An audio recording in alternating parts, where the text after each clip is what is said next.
କହିଲେ ମୋ ଭାଇ ସେପଟେ ଯାଉଥିଲା, ମୋ ଭାଇ କିଛି କରିନି, ମୁଁ ଏଥିରେ କ୍ଷମା ପ୍ରାର୍ଥନା କରୁଛି, ଯାହା ହେଇଛି ହେଇଛି, ଏଗୁଡ଼ା ଭୁଲି ଯାଅ, ଛାଡ଼ି ଦିଅ। ମୁଁ ତାଙ୍କୁ ଗୋଟିଏ ଜିନିଷ ପଚାରିଲି, ତ ମାରିଦେଲା ପରେ ଆପଣ କ୍ଷମା ପ୍ରାର୍ଥନା କରିବେ? ତାପରେ ତ ସେ ନିଜେ କଲେ, ଯଦି ସେମିତି କରିବେ ତାହେଲେ ଭୟଙ୍କର ପରିସ୍ଥିତି ହେବ। ତା ମାନେ କଣ? ଦୁଇ ଭାଇଙ୍କ ଯୋଉ ରାଜନୀତିରେ ଲୋକଙ୍କୁ ସେଥିରେ ଦଳି ଚକଟି ପକେଟ ଗରମ ହଉଥିଲା, ପକେଟ ଗରମ କମି ଯାଇଛି, ସେଇଥିରେ ସେମାନେ ବାଉଳା ଚାଉଳା ହଉଛନ୍ତି। କଣ ଯଦି କିଏ ବାଚ୍ଚା ସକଲ ଯଦି କଣ କଲା, ତା ମାନେ ରଡ୍ ଧରିକି ଆଜ୍ଞା ଗାଡି ଭାଙ୍ଗି ବାଡି ମାରିଦେବେ, ଏହା ବିଜୁ ଜନତା ଦଳ ଶିକ୍ଷା ଦଉଛି? ଏଇ ଯାଜପୁର ଜଣେ ବିଧାୟିକା ହେଇ ଜଣେ 25 ବର୍ଷର ନେତ୍ରୀ ହିସାବରେ ଯୋଉ କଥା କହୁଛି, ଏଇଟା ଲଜ୍ଜାଜନକ ହାସ୍ୟସ୍ପଦ କଥା। ନୂତନ ଭାବରେ ପ୍ରତିନିଧି ଆସୁଛୁ, ଆମକୁ ସେମାନେ ସପୋର୍ଟ କରିବା କଥା, କେମିତି କାମ କରିବୁ, ବିରୋଧୀର ଆଚରଣ ଏଇ ଗୁଣ୍ଡାଗର୍ଦି କରିବା।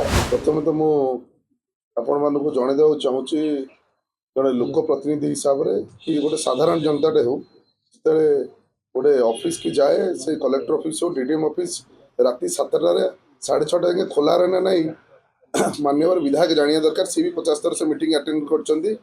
ରାତି 6ଟା 7ଟା 8ଟା 9ଟା ଯାକେ ଅଫିସ ବି ଖୋଲା ରୁହେ, ଏବଂ ତାଙ୍କର ଯଦି ଡାଉଟ୍ ଅଛି ସେ ପଚାରି ବୁଝି ଦିଅନ୍ତୁ। ଏବଂ ମୁଁ ତତ୍ସହିତ ଆଉ ଗୋଟେ କଥା କହିବାକୁ ଚାହୁଁଛି, ବଡ଼ ଲଜ୍ଜାର କଥା, ବଡ଼ ହୀନ କଥା, ଯେତେବେଳେ ଜଣେ ଲୋକ ପ୍ରତିନିଧି ଯେତେବେଳେ ମାଡ଼ ଖାଉଛନ୍ତି, ଲୋକ ତାକୁ ଆସିକି ହିଂସ୍ର ହେଇକି ତାଙ୍କର ବାଡ଼ଉଛନ୍ତି, ସେତେବେଳେ ସମ୍ବେଦନଶୀଳ ବାର୍ତ୍ତା ଦେବା କଥା ନ ଦେଇକି ଜଣେ ଓଲଟା ପୋଲଟା କଥା କହୁଛନ୍ତି, ଏଇଟା ଗୋଟେ ଲଜ୍ଜାର କଥା। ଯେତେବେଳେ ଦଳ ବଳ ନିର୍ବିଶେଷରେ ଯେତେବେଳେ ଗୋଟେ ଲୋକ ପ୍ରତିନିଧି ମାଡ଼ ଖାଉଛି, ସେତେବେଳେ ସେ ନିହାତି ତାଙ୍କର ସମ୍ବେଦନଶୀଳ ବାର୍ତ୍ତା ଦେବା କଥା। ସେ ବାର୍ତ୍ତା ନ ଦେଇ ଯାଜପୁର ଜଣେ ବିଧାୟିକା ହେଇ ଜଣେ 25 ବର୍ଷର ଜଣେ ନେତ୍ରୀ ହିସାବରେ ଯୋଉ କଥା କହୁଛି, ଏଇଟା ଲଜ୍ଜାଜନକ ହାସ୍ୟସ୍ପଦ କଥା। ମୁଁ ଧନ୍ୟବାଦ ଦେବି ଯାଜପୁରର ବିଧାୟିକା ସୁଜାତା ମ୍ୟାଡାମକୁ, ଯାହା ହଉ ସେ ତାଙ୍କର ସମ୍ବେଦନଶୀଳ ଦେଲେ, ତାଙ୍କର ଜଣେଇଲେ, ଦୁଃଖ ପ୍ରକାଶ କଲେ, ବହୁତ ବହୁତ ଧନ୍ୟବାଦ ତାଙ୍କୁ ଦେବି।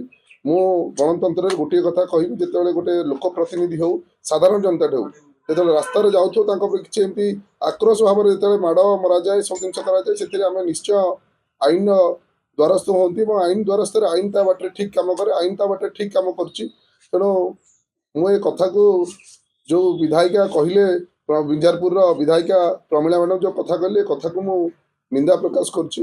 ଏବଂ ମୁଁ ଆପଣଙ୍କୁ ଆଉ ଗୋଟେ କଥା ଜଣେଇବାକୁ ଚାହୁଁଛି, ଯୋଉ ରାସ୍ତା ଯାଉଥିଲେ ଆଜ୍ଞା ଯାଜପୁରକୁ ଯିବା ପାଇଁ, ସେ ଗୋଟିଏ ରାସ୍ତା, ଯଦି ଆଉ କିଛି ରାସ୍ତା ଥିଲା ତାହେଲେ ମୁଁ ଭାବୁଛି ସେ ତାଙ୍କର କାହାକୁ ଆଡଭାଇଜର ପଠେଇକି ମୋତେ ଜଣାନ୍ତୁ, ମୁଁ କୋଉ ରାସ୍ତାରେ ଯିବି ନ ଯିବି। ଏବଂ ଦ୍ୱିତୀୟ କଥା ରହୁଛି, ଯେତେବେଳେ ମୁଁ ସେଇଠି ବସିଥିଲି, ଯେତେବେଳେ ସେମାନେ ଷ୍ଟ୍ରାଇକରେ ବସିଥିଲେ, ସେଠି ମୁଁ ଯେତେବେଳେ ଯାଉଥିଲି ରାସ୍ତାରେ ଆଜ୍ଞା, ରୋଡ ସେତେବେଳେ 300 ମିଟର ଲମ୍ବାରେ ଥିଲା। ମୋତେ ଦେଖିଲେ ଏବଂ ମୁଁ ଯାହା କହିଲି ବାରମ୍ବାର ମିଡିଆରେ, ସେଇ କଥା ତାଙ୍କ ନାଁ ଧରି, ତାଙ୍କ ନେତାଙ୍କ ନାଁ ଧରି ମୋତେ ଆଟାକ୍ କଲେ, ମୋତେ ବାଡେଇଲେ। କିଛି ବି ହେଇଯାଉ, ତାଙ୍କ କଥାରେ କିଛି ବି ହେଇଯାଉ, କଣ ଯଦି କିଏ ବାଚ୍ଚା ସକଲ ଯଦି କଣ କଲା, ତା ମାନେ ରଡ୍ ଧରିକି ଆଜ୍ଞା ଗାଡି ଭାଙ୍ଗି ବାଡି ମାରିଦେବେ, ଏହା ବିଜୁ ଜନତା ଦଳ ଶିକ୍ଷା ଦଉଛି? ଲଜ୍ଜା କହିବ ସେ ନେତ୍ରୀଙ୍କି, ଯାହା ହଉ ସେ ଭାରସାମ୍ୟ ହରେଇ ବସିଲେଣି। ତେଣୁ ସାଧାରଣ ଜନତା ଜାଗି ଉଠିଲେଣି, ସାଧାରଣ ଜନତା ତାଙ୍କ ମତ ଦେଲେ, ସାଧାରଣ ଜନଙ୍କ ମତରେ ନେତା ହାରିଗଲେ, ଏତେ କ୍ଷିବ୍ର ହେବା ଆବଶ୍ୟକ ନାହିଁ। ତେଣୁ 25 ବର୍ଷ ହେଲା ଯୋଉ ରାଜନୀତିରେ ସେମାନେ ଡୋମିନେଟିଂ ଆଟିଟ୍ୟୁଡରେ ଦବେଇ ଦବେଇ ରଖିଥିଲେ, ସେ ଜିନିଷ ଯେତେବେଳେ ହେଇପାରୁନି, ସେମାନେ ହିଂସ୍ର ହେଇଯାଉଛନ୍ତି। ତେଣୁ ମୁଁ ସାରା ଯାଜପୁରବାସୀଙ୍କୁ ଗୋଟିଏ କଥା କହିବି, ଶାନ୍ତ ପରିବେଶରେ ଆମେ ସମସ୍ତେ ଯାଜପୁରରେ ମା ବିରଜାଙ୍କ ମାଟିରେ ସବୁ କାର୍ଯ୍ୟ କରିଚାଲିବା, ଲୋକ ପ୍ରତିନିଧି ହିସାବରେ ଲୋକ କାର୍ଯ୍ୟ କରିଚାଲିବା।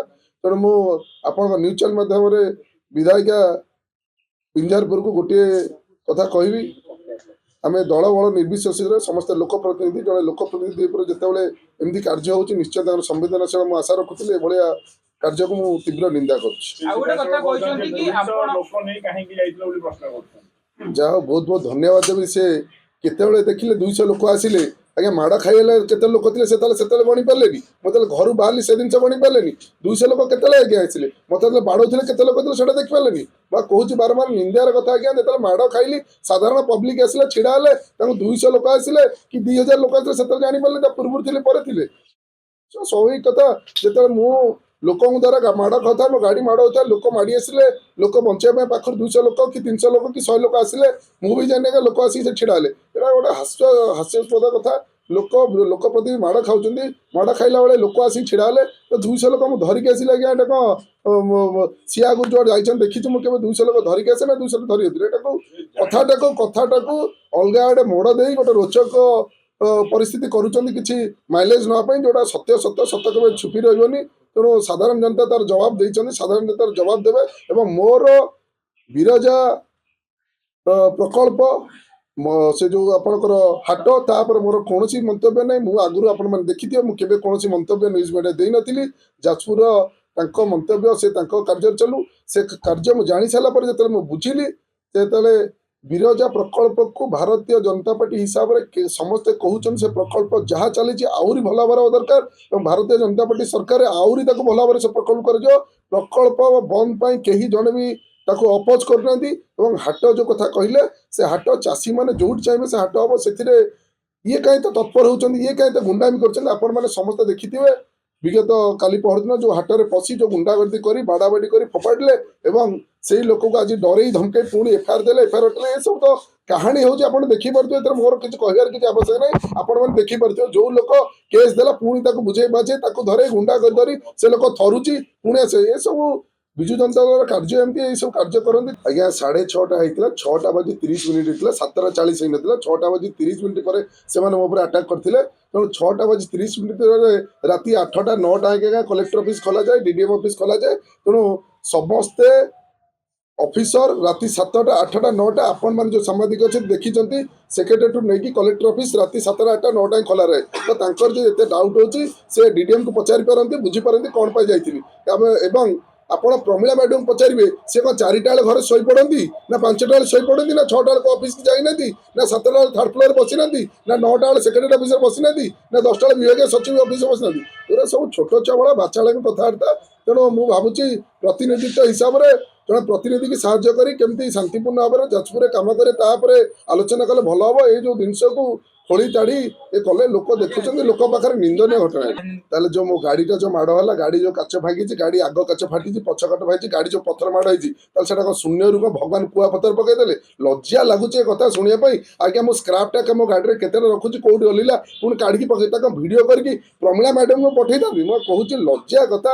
ଏଭଳିଆ ନିନ୍ଦନୀୟ କଥାକୁ କେମିତି ଆଲୋଚନା କରୁଛନ୍ତି? ଜଣେ 30 ବର୍ଷର ବିଧାୟିକା, ଓ ଲାଜ ଲାଗୁଛି। ଆମେ ଜଣେ ନୂତନ ଭାବରେ ପ୍ରତିନିଧି ଆସୁଛୁ, ଆମକୁ ସେମାନେ ସପୋର୍ଟ କରିବା କଥା, କେମିତି କାମ କରିବୁ। ବିରୋଧୀର କ'ଣ ଆଚରଣ ଏଇ ଗୁଣ୍ଡାଗର୍ଦି କରିବା? ବିରୋଧୀର ଆଚରଣ ରହିବା କଥା କେମିତି, ଆମକୁ ଆହୁରି ସମ୍ବେଦନଶୀଳତା ଦେଇ ଆଗକୁ କେମିତି କାର୍ଯ୍ୟ କରିବା, ଯାଜପୁରରେ ନିରବତା କେମିତି ରଖିବା, ଲୋକଙ୍କ ପାଇଁ କାର୍ଯ୍ୟ କର। ଏ ଜିନିଷ ପର୍ସନାଲ ଲାଇଫରେ କ'ଣ କଲି, ମୁଁ ସ୍କ୍ରାପ୍ ପିନ୍ଧିଲି, ମୁଁ କୋଉ ଚପଲ ପିନ୍ଧିଲି, ମୁଁ କୋଉ ଜୋତା ପିନ୍ଧିଲି, ଆଜ୍ଞା ଏଇଗୁଡ଼ା ସବୁ ନିନ୍ଦନୀୟ ଘଟଣା। ଏଟା ସାରା ଓଡିଶା ଦେଖୁଛନ୍ତି। ଆଜ୍ଞା ଆପଣ ଯୋଉ ପ୍ରଶ୍ନ ପଚାରୁଛନ୍ତି ମୁଁ କେତେ ଥର ତା ଉତ୍ତର ଦେବି। କିଳା ଠେଙ୍ଗା ଆଜ୍ଞା ମତେ କିଏ ପିଟିଲା ଆପଣ ଦେଖିପାରିଲେନି ଭିଡିଓରେ? କିଳା ଠେଙ୍ଗା ମୋ ଗାଡି ଭିଡିଓ ଦେଖିପାରୁନାହାନ୍ତି? ଲଜ୍ଜା ଲାଗୁଛି ବା ଏଇ ପ୍ରଶ୍ନର ଉତ୍ତର ଦେବା ପାଇଁ। କିଳା ଠେଙ୍ଗା ଆଜ୍ଞା ମୋ ଗାଡି ମାଡ଼ ଖାଇଲି, ମୁଁ ମାଡ଼ ଖାଇଲି। ସମ୍ବେଦନଶୀଳ ବାର୍ତ୍ତା ଦେବା ଅପେକ୍ଷା ଏ ଜିନିଷ କହୁଛନ୍ତି। କିଳା ଠେଙ୍ଗା ସେଠି କିଏ ରଖିଥିଲା? ସେଠି ପ୍ରଥମ କଥା ହେଲା ଟାୟାର ଜାଳିକି ରୋଡ ଉପରେ କୋଉ ସମ୍ବିଧାନ ଅଛି ଆପଣ ଟାୟାର ଜାଳିକି ଆପଣ ରୋଡ ଷ୍ଟ୍ରାଇକ୍ କରିପାରିବେ? ଆମ୍ବୁଲାନ୍ସ ଗଦା ଗଦା ଯାଉଛି ଆଜ୍ଞା, ରୋଡ ଷ୍ଟ୍ରାଇକ୍ ଅଛନ୍ତି, ଲୋକ ହଇରାଣ ହଉଛନ୍ତି। ସେଇଠୁ କୁଆଖିଆ ଯାଏଁ ଆଜ୍ଞା ଲମ୍ବି ଯାଇଛି 25 କିଲୋମିଟର ଆଜ୍ଞା ରୋଡ ଜମି ଯାଇଛି। ଏଟା କିଏ ପରମିଶନ ଆଜ୍ଞା ଦେଇଥିଲା? ଗୁଣ୍ଡାଗର୍ଦି କିଏ ଆରମ୍ଭ କରିଥିଲା? ଫଟୋରେ ବା ଦେଖା ହଉଛି ଯୋଉ ଫଟୋ, ତାଙ୍କର ଯୁବ ବିଜୁ ଜନତା ଦଳର ଯୁବ ସଭାପତି ସେ ସବୁ ଥିଲେ, ତାଙ୍କ ସରପଞ୍ଚ ଥିଲେ, ଯୋଉମାନେ ବାଡେଇଲେ, ଯୋଉମାନେ ରୋଡ ଷ୍ଟ୍ରାଇକ୍ କରିଥିଲେ, ସେମାନେ ନିଜେ କହୁଛନ୍ତି ଆଜ୍ଞା ଆମେ କୋଉ ବିରଜା ପ୍ରକଳ୍ପ ପାଇଁ ଆମେ ଷ୍ଟ୍ରାଇକ୍ କରିଥିଲୁ। କିଏ ସେ ଅନୁମତି ଦେଇଥିଲା ଆଜ୍ଞା ଟାୟାର ଜାଳିକି ଷ୍ଟ୍ରାଇକ୍ କରିବାକୁ? ଗୋଟେ ଲଜ୍ଜା କଥା। ନିଜେ ନିଜେ ଧରା ପଡୁଛନ୍ତି ଏକରେ। ଦ୍ୱିତୀୟ ରହିଲା ଆଜ୍ଞା ଆପଣ କିଏ ସାମ୍ବିଧାନିକ ପ୍ରଣୟରେ କିଏ ଅଧିକାର ଦେଇଛି ଯେ ଲୋକଙ୍କ ଉପରେ ଆଟାକ୍ କରି ପଥର ପକେଇ ମାରିଦେବା ପାଇଁ? ଏଇଟା ଆପରେ ସେ ଆହୁରି କଥା କହୁଛନ୍ତି। ଏବଂ ଯାଜପୁରର ପୂର୍ବତନ ବିଧାୟକ ପ୍ରଣ ପ୍ରକାଶ ଦା କହିଲେ ମୋ ଭାଇ ସେପଟେ ଯାଉଥିଲା, ମୋ ଭାଇ କିଛି କରିନି। ଆରେ ତମ ଭାଇ ସେପଟେ କାହିଁ ଯାଉଥିଲେ? ସେଇଠି ତମ ଲୋକ ଷ୍ଟ୍ରାଇକ୍ କରିଥିଲେ, ତମେ ତ ନିଜେ କହୁଛ କାହିଁ ସେପଟେ ଯାଉଥିଲା। ଏବଂ ତାଠୁ ବଡ ତତ୍ଵର କଥା, ଭବ ପ୍ରକାଶ ଦାସ ନିଜେ କହିଲେ ମତେ ଫୋନ କରିଥିଲେ। ଆଜ୍ଞା ମୋ ଫୋନ ଚେକ୍ କରନ୍ତୁ, ମତେ ତ କେବେ ଆଜ୍ଞା କଥା ହେଇନି, କାଲି କାହିଁ ହଠାତ୍ ଫୋନ କଲେ? ପୁଣି ସେ ଯୋଉ ପୁପୁନ ବୋଲି ଯୋଉ କଲପ୍ରିଟ ପିଲା ଥିଲା ସେ ମତେ ବାଡେଇକି ଗଲା, ତାରି ଫୋନ କରୁଛନ୍ତି ସାଙ୍ଗେ ସାଙ୍ଗେ। ତ ସେଇଠି ତ ଥିଲେ ନା, ସେଇ ତ କରଉଥିଲେ, ସେଇ ଫୋନ କରୁଛନ୍ତି। ମୁଁ ତ ଏସପି କି ଡିଜି ନମ୍ବର ଦେଇଛି, ମତେ କାହିଁ ଫୋନ କଲେ?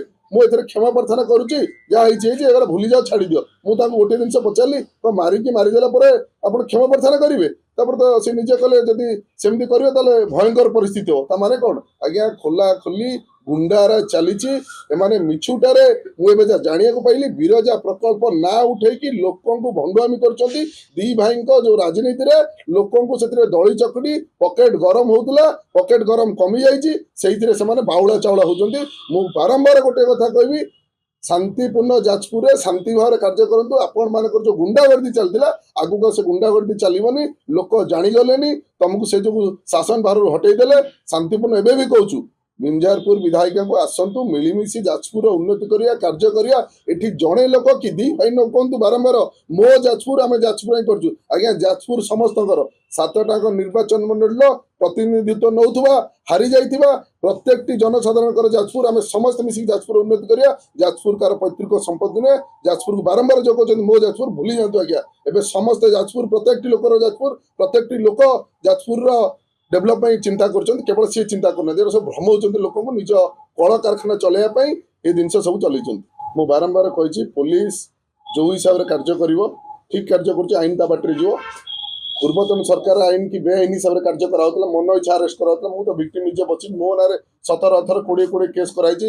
ଆମ ଛୁଆଙ୍କୁ ବାଡେଇଛନ୍ତି 300 400 ଛୁଆ ଇଲେକ୍ସନ ପୂର୍ବରୁ ଜେଲ କରାଯାଇଛି। କିଏ ସେ ଜାଣିନାହାନ୍ତି, ଆପଣମାନେ ସମସ୍ତେ ଜାଣିଛନ୍ତି। ତେଣୁ ନିରପେକ୍ଷ ଭାବରେ ପୋଲିସ ତା କାର୍ଯ୍ୟ କରୁଛି। ଯିଏ ଆସାମୀ, ଯିଏ ଅନ୍ୟାୟ କରୁଛି, ଯିଏ ବିଶୃଙ୍ଖଳା କରୁଛି, ପୋଲିସ ଠିକ ଜାଗାରେ ତା କାମ କରୁଛି। ଆମେ ପୋଲିସର କୌଣସି କାର୍ଯ୍ୟରେ ଆମର ସନ୍ଦେହ ନାହିଁ, ପୋଲିସ ଯାହା କରିବ ଠିକ କରିବ।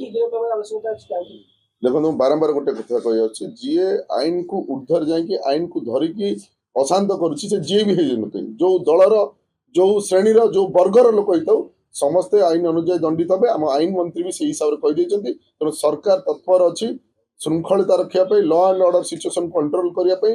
କୌଣସି ଜିନିଷ ଭୁଲଭାଲ ହେଇପାରିବନି। ମୁଁ ଆପଣଙ୍କର ନ୍ୟୁଜ ଚ୍ୟାନେଲ ମାଧ୍ୟମରେ ମୁଁ ବାରମ୍ବାର ସେଇ ଜିନିଷକୁ ମୁଁ ଗୁହାରି କରୁଛି, ପ୍ରେ କରୁଛି, ସମସ୍ତେ ଶାନ୍ତ ରହି କେମିତି ଆମେ ଲୋକଙ୍କ କାର୍ଯ୍ୟ କରିପାରିବା। ଲୋକମାନେ ଆମକୁ ଭୋଟ ଦେଇଛନ୍ତି, ଲୋକ ପ୍ରତିନିଧି ହିସାବରେ ଲୋକଙ୍କ କାର୍ଯ୍ୟ ସେଇଥିରେ ଆସନ୍ତୁ। ଆଉ ଯୋଉ ବାଉଳା ଚାଉଳା ହେଇ ଆଡୁ ସାଡୁ ଜିନିଷ ଏମିତି ନ କହିକି ଆମେ ଲୋକଙ୍କ ସହିତ କେମିତି କାମ କରେ ତାପରେ ଯତ୍ନ ଦେବେ। ଏମିତି କିଛି ଜିନିଷ ହେଇନି। ମୋ ଉପରେ ମାଡ଼ ହେଇଛି, ମୁଁ ତ ଏତେ କିଛି କହୁନି। ମାଡ଼ ଖାଇଲୁ ଠିକ ଅଛି, ଆମେ ତ କାମ କରୁଛୁ, କାମ କରିଛୁ, ତାକୁ ଏତେ ରଙ୍ଗୀନ କରିବା କିଛି ଆବଶ୍ୟକ ନାହିଁ।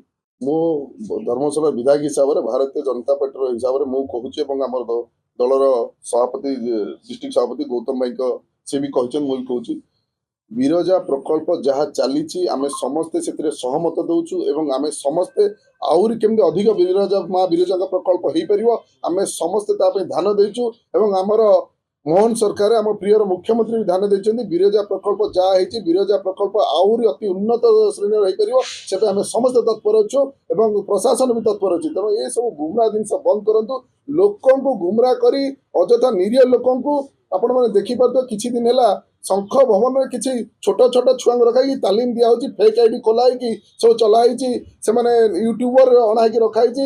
ସେମାନେ ମିଛ ପର୍ସନାଲ ଆଟାକ୍ କରୁଛନ୍ତି। ଏ ହେଲା ସେ ହେଲା, ଗାଡି କୋଉଠି କିଣିଛି, ଆରେ ଭାଇ ମୁଁ ତ ଓପନ ଗାଡି ଚଢୁଛି, ମୁଁ ତ ଓପନ ସବୁ କରୁଛି। ତେଣୁ ଏସବୁ ଗୁମରା ନ କରନ୍ତୁ। ଏ ଯୋଉ ଆପଣଙ୍କର ପାକିସ୍ତାନରେ ଯୋଉ ରଖୁଥିଲେ, ଆପଣଙ୍କର ସେ ମାଓଇଷ୍ଟ ଯୋଉ ରହିଲା, ସବୁ ସନ୍ତ୍ରାସବାଦ ରଖୁଥିଲେ, ସେଇ ଟାଇପର ଜିନିଷ ବର୍ତ୍ତମାନ କରୁଛନ୍ତି। ଏମିତି ଛୋଟ ଛୁଆ ରଖି ତାଲିମ କରି ଏ ଭାଇଲେନ୍ସ କ୍ରିଏଟ ନ କରାଯାଉ, ଲୋକଙ୍କ ପାଇଁ କାମ କରାଯାଉ।